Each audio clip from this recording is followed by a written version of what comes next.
Today was a thought it was a good day for us to continue to grow. Today we just had helmets on. Obviously scrimmage tomorrow night.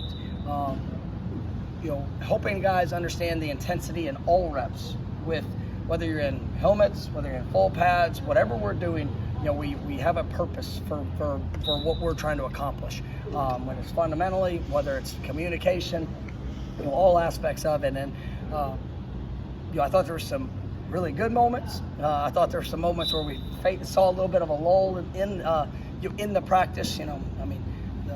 Human nature wants you to be comfortable.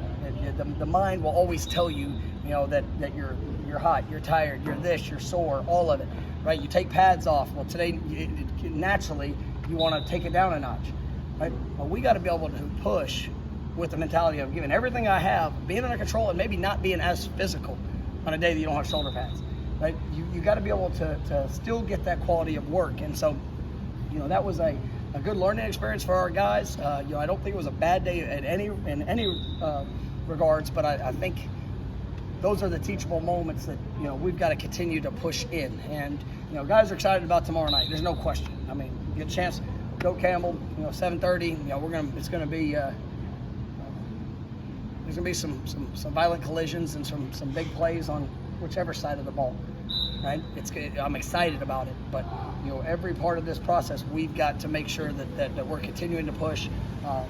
And I thought today provided a good example of some ways that we can get better, even when we pull off a little bit from the physicality of what we're trying to do. They're doing a great job. All three quarterbacks. And I know I've talked about AJ. You guys. Y'all see it. The way Tate's operating. Jordan is taking his game to a new level. We still got to work. There's still things. What I love is the coachability in the detail. These guys are owning their actions. They're owning their. If they make a mistake, they're taking ownership. I've heard quarterbacks. Even when they were doing something right, but there was a miscommunication with maybe another position, like they own it and say how they've got to be better. Like that's leadership. And I think Coach Tokars is doing a great job with that group. But seeing the confidence that's emerging, and just the way where they're locating the ball too. It's even on some of the incompletions, they're great misses, and being able to do that. You see that confidence growing, and it's obviously what we need. When you say Jordan's elevating his game, I guess what specifically is standing out to you in the game? Really all. It's progressions, timing, reads, accuracy. He's been really on point with where he's locating the ball, in straight drop back game and the movement game, all of it. And he's very confident.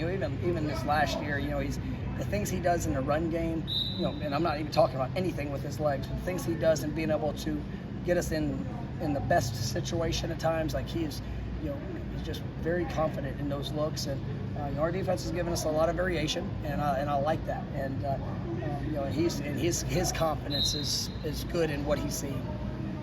The addition of Malik Feaster, how'd that come about, and what does he bring, you think, to the program?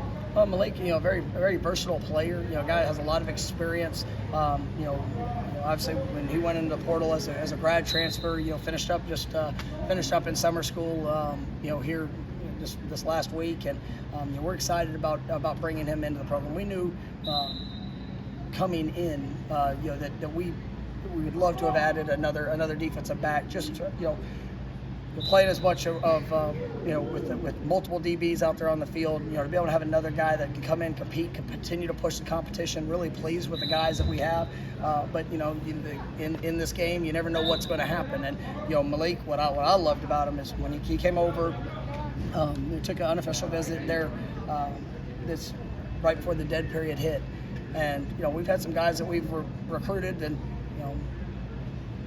they look at depth chart, they look at who's there, and maybe if it's just a 1 year period of time, Malik was one that said, I want to come compete. I want to come be a part of the things that you're talking about. I want to come be a part of this team. And I just love his mindset when it comes to that, and I do believe he's going to be somebody that's going to help us defensively, whatever that role might be. It might take a little while, coming in, learning a brand new language and all things, but he's excited about that work in the process. And then also in special teams, he's shown throughout his career that he could definitely be an impact there as well. So definitely a great addition, a young man that is driven by competition, and I was excited he said yes. It seemed like from the spring to now, Johnny is definitely playing at a more consistently, or practicing at a more consistent level, I guess. I know a lot of work's gone into that. What do you kind of credit for the consistency he seems to have found? It's the work. I mean, and when you come in, especially as a transfer, you have a way that you have done it, and then you come into a new program, and now it's about learning all new things. And Johnny's been great since he's got here, and really embraces the challenge. He likes the mental aspect of what we ask our receivers to do, and obviously he's got great physical traits, and I think he's been consistent in his work, and he's continuing to get better, and we're continuing to get to know him better. And so those are all things that have shown up, and excited about the element that he's brought to this offense.